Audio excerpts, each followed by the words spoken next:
Welcome, beautiful souls, and thank you for pressing play and for your energy present here. Super grateful. I'm Polly Marie, and on my channel, I share grounded, embodied teachings drawn from lived experience. This channel is about remembering who you are beneath the noise so that you can flow through life with clarity, meaning, and alignment. Let's call these energetic tune-ups. Each week, we'll explore a fresh cosmic download from my spirit team, weaving archetypes, animal wisdom, planetary alignments, and Sabian symbols. We have a full moon at 11 degrees of Scorpio on May 1st, today when I'm recording this current.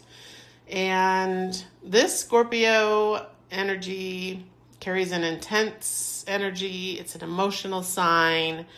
This is secrets being revealed, but it's also about a big breakthrough. So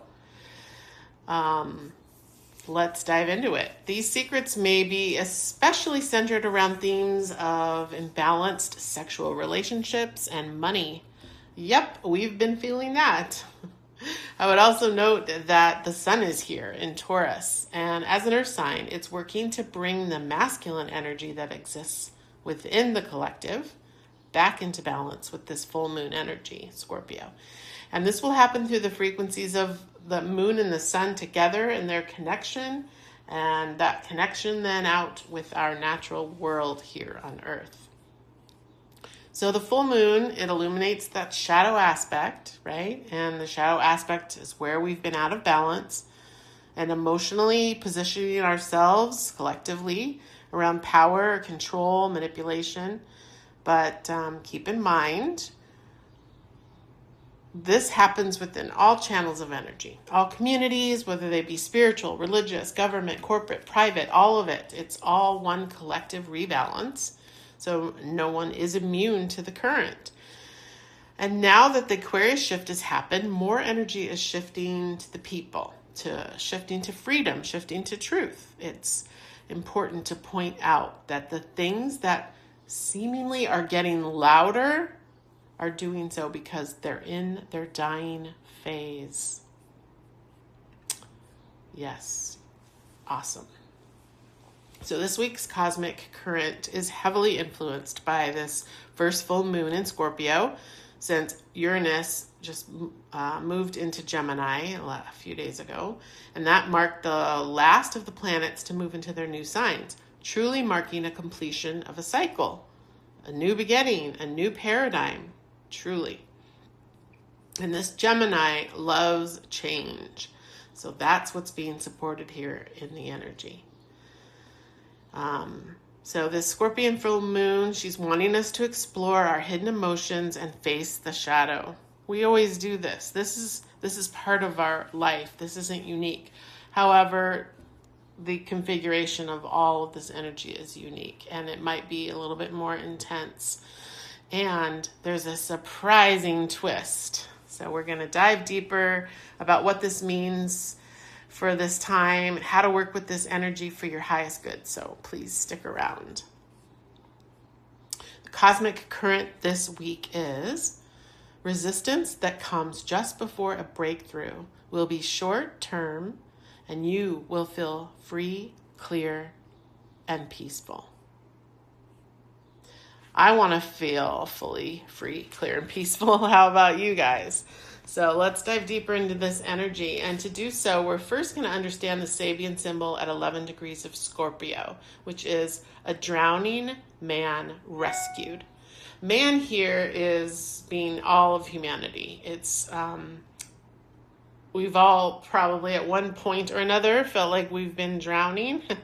So this is about our true readiness then, and our readiness to care for ourselves, but also to care for others and to care for our species, to care for all of humanity, whoever may be feeling like they're drowning. This is everything, plants, animals included.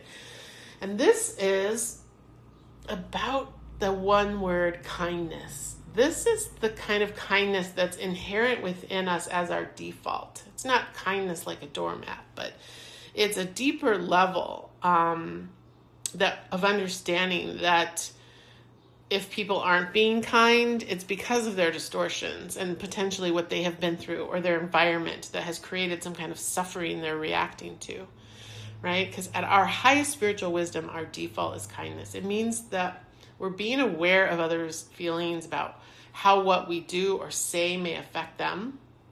But even at a deeper level than that, I believe it's about our yearning to find God, a God state, whatever that principle is for you. And however you describe your God, the most basic instinctual answer is that kindness, right? That impact on humanity, that God state. God, for example, here would be the most kind to others that are unkind. So this is what this symbolism of Scorpio at 11 degrees, this Sabian symbol, is about. It's about not stinging, but caring for humanity. And it's a community taking care of each other, of everyone. It's a message of all for one and one for all. So if we're to move into this energy, we're moving beyond just taking care of ourselves. We're moving from self-love to love of God, remember, which is love of all things, which is taking care of the love of life itself. So beautiful. And that love of life itself is then indistinguishable from the love of God. So we have a thing to be cautious of in the shadow energy, because if we're projecting kindness as a strategy, it could be a survival strategy that's manipulation of others or positioning for self-worth, because then our kindness is only extending to a few members of a team or our family or a few close friends, for example, then that's just an extension of narcissism. We need to project kindness just out, all the way out from our hearts into all living things. In my experience, this is how we then know God. So let's talk about the Scorpio moon. It brings those intense feelings. It's a water sign. It's asking us to dive deep into our soul, discover what's there. What are our innermost desires? We may discover that we have been maneuvering control in our life, our environment, our communities, with our teams, our friendships, or our families, by operating from a desire that's masked as a mission that was not necessarily built in underlying kindness. So that's what bubbles up. That's the bubble of emotion that rises to the surface that we're being asked to face. This is what the Scorpio moon is asking of us. Where have we been operating from a desire masked as a mission that was not necessarily built in underlying kindness? And will we choose to have that breakthrough? Have we used somewhere in our life our innermost desires for control, or created an image of ourselves or something that other than being a human? Have we created some image of ourselves of some enlightened version of a being? That can create that comfort bubble. However, if there is too much comfort there, we actually might be resisting our soul's truest evolution and a truer desire that's there. And it's God's desire for us. So this energy is about being vulnerable in that and sitting in that comfort and realizing that whatever desire we projected out into the world, we may have created it as an illusion of the self. More than likely, we have. That's okay, because the deeper truth is that we are human. But we have to recognize this now. This is the breakthrough. And we do have emotions and desires that may be tucked away.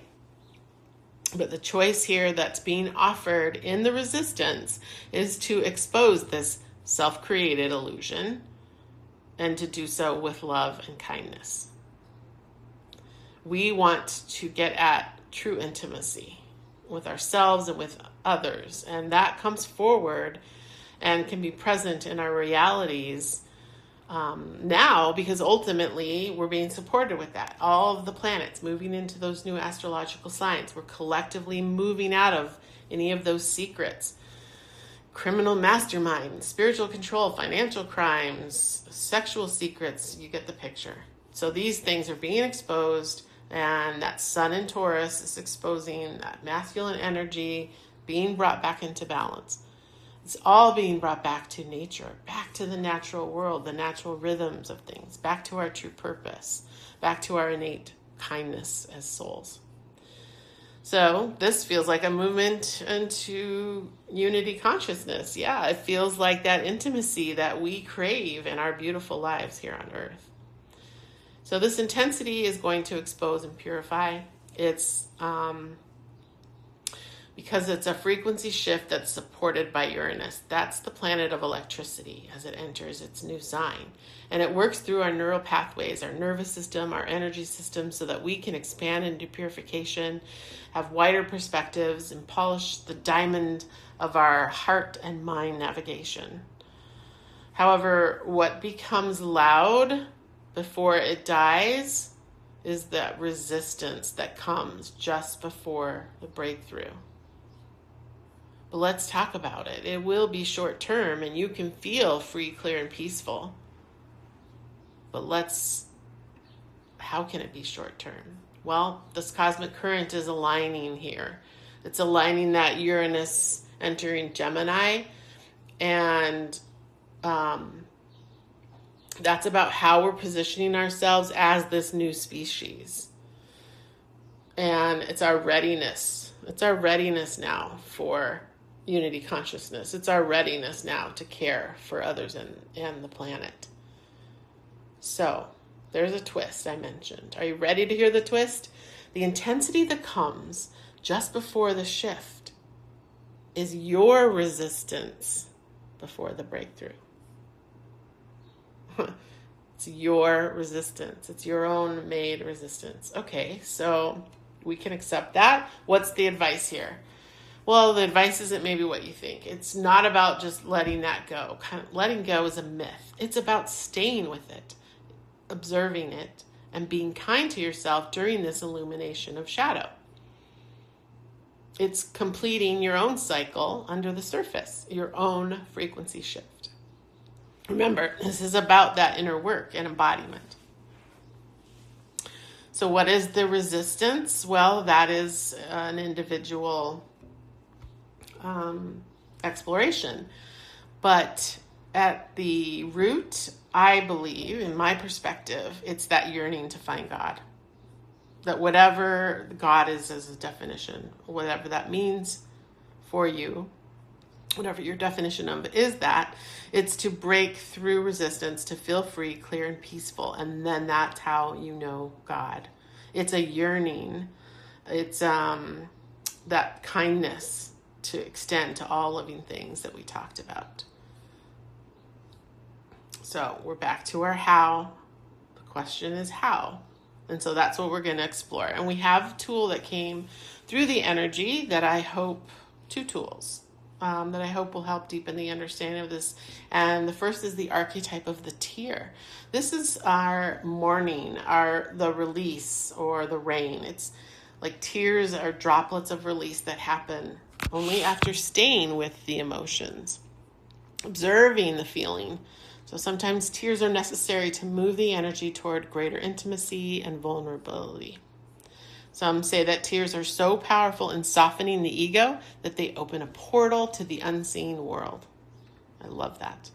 So through our watery eyes, the ancestors can catch a glimpse of us, and we are reminded of their eternal embrace. We sense in that our humanity, our humility, and we allow ourselves to be held.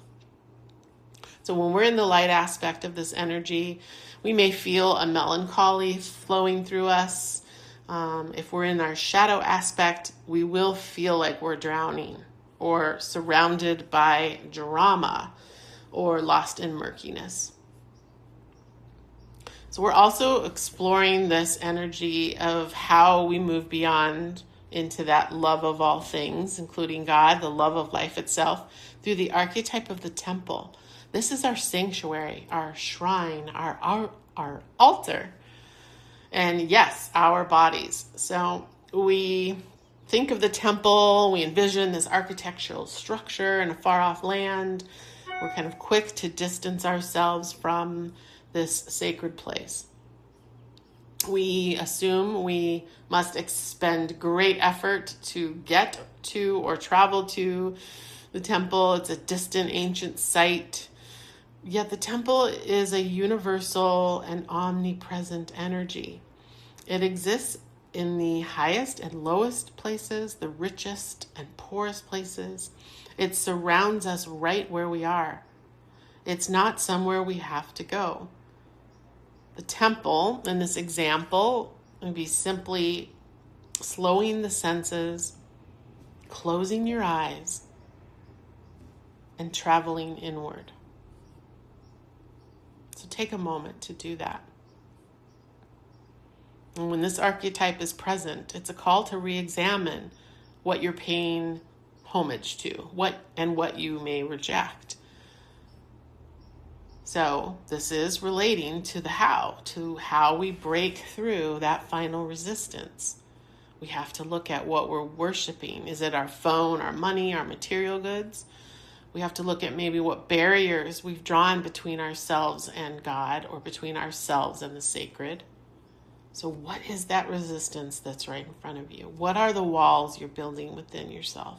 What is standing between you and that yearning to know God, whatever the definition is for you? So the message during this time frame, if you choose, is that resistance will be short term. But we must be willing to see that there's room for something new, something surprising. That's the how. And this is about an offering. And the offering is us. We are offering ourselves to this reverence for all for one, and one for all. So this is life itself, becoming a sanctuary, a living temple. And this archetype of the temple is woven within you. It's in your spiritual journey. And the ancient yogis saw the body, of course, itself as the temple. Every function, every feature of it as an expression of divinity. So whatever you're finding in that resistance just before the breakthrough is the key. It's the answer. We also have some animal spirit guides here to support our understanding of this collective resistance. And then you can examine it from the lens of your own personal resistance. And that energy comes for that purification just before we have that breakthrough. And our first animal spirit out is very fittingly the scorpion. The scorpion's is passionate, determined, intense energy. It can also tend towards competitiveness and isolation. So if you've been feeling isolated, this animal is here to support you. It reminds you that determination, when balanced, can lead you to the freedom you seek, if you choose that. So this energy can also relate to where career and ambition have become overly important. Sometimes the scorpion brings the heat and the passion, but it can fester inwardly, causing fixation on unresolved events or career frustrations. So these are just tips of where to look for these pockets of resistance, because this is kind of the collective energy of this time. So it's saying don't focus on that resistance of the old unresolved wound from the past. Don't stay trapped in that energy that burned you, or that situation that you feel burned you. Instead, come clean with your own feelings so you can heal. And so what matters is honesty within yourself. Because when balanced, that scorpion energy is fiery, it's focused, and it's fun. So the key is to focus on the fun here, rather than being stuck in that career pressure or past pain. We're also supported by the spirit of the vulture. This is perfect support, because the vulture is the guardian, the purifier, the essential force of rebalance. It helps cleanse the ecosystem and prevent the spread of disease. Think about that for a moment. What's being shown here is the importance of emotional balance within our inner ecosystem and our outer ecosystem. It's like a warning not to carry resistance any further. Don't let it fester. Don't let feed negativity or lower frequencies, as that is just emotional decay or dis-ease. So you can call upon the spirit of the vulture to help you with that cleansing and purification work. And this is exactly what is happening collectively. So this is a spirit that's available to us to support us in this. We can also learn from the vulture because it's an animal that's often undervalued. So what that energy is saying is that once what you may have thought of as a mistake or a very painful event or tragic event, it may have been a blessing in disguise. So it's just asking you, can you shift a perspective there? So whatever happened that made you feel burned, or whatever unresolved event from the past could still linger, it actually, if you reframe it, could have been the very thing that shaped your wisdom. And no doubt, in my experience, it has always been the thing that shaped my wisdom. So sit with that new perspective. Let it support that resistance becoming short term. That's how we get to more of a short term resistance, is by that shift in perspective. And that breakthrough then can come so quick, because we are moving into that faster energy. So when the vulture is in balance, it clarifies, purifies, and reveals the wisdom that was hidden. When out of balance, we can remain dramatic, aggressive, angry about the past. And those feelings are valid, but we're here to move through them, not live inside them or from them. So, this is the medicine of the vulture. And I would just like to close this download with 2 blessings from the waters. The first is the Om Shanti. This is the playground of your own self-expression, where all you will find is joy and peace. So in this process of sitting in your comfort bubble where it might get a little fiery, a little stingy, remember to have fun. And the second blessing from the waters is the silent touch. This is kissing the beloved and beholding joy as your dharma. So this current is like droplets of rain showers. And there are showers of joy and currents of pain. This is all of life in all of its beauty and all of its power. And remember, nothing is wrong, nothing is right. Everything simply is.